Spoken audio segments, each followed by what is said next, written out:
Good morning everyone. So ngayong umaga ipapakilala natin sa inyo ang aking mga munting laruan. Si Big Boy. So yan.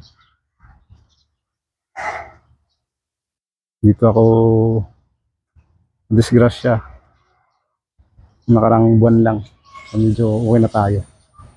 So yung pinagmamalaki kong alaga na nakarating ako ng Baguio. So yan. Medyo malayo na narating nito. Nakadalawang laon yun na to eh. Saka Baguio. Tapos apat na balik natin ng Real Quezon. Saka Cavite, nakalang balik na rin to. Yung unang may-ari, nakarating na ng Bicol to, yung business to. Yung may-ari to ng aking tropa rin, yung pare ko rin. Binenta sa akin. So yan. So, mix tayo.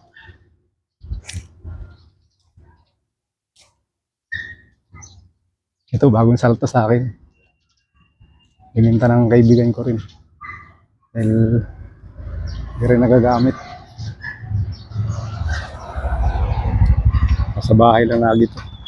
Actually, yung biyahe nito, bahay-trabaho lang din. Kaya hindi ganong mataas ang udo nito. Yun, Cavite lang nararating nito. Laging Cavite lang, silang. Yan. Narating ko na silang to dati. Ako may mga nito. Yung nakarang araw, nakita natin siya ng sa garay. Ayun pala yung tinakbo nito. So next tayo, ito si Alaysa.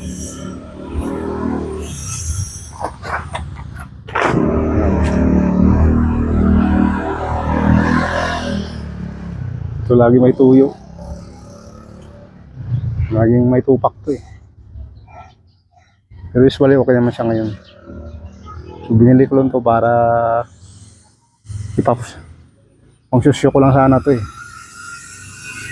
Nangyayang talaga ko ibenta eh. Sabi sa akin, ibenta ko na raw. Kaso nakainayang. Nakapanginayang kasi babaratin lang din naman. Hindi gagamitin mo na lang. Ganun din naman.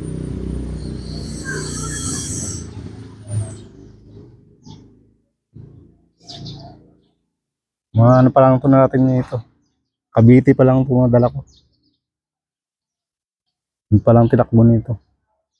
Sa dating may-ari kasi pinangaan to eh. Pinami-messenger.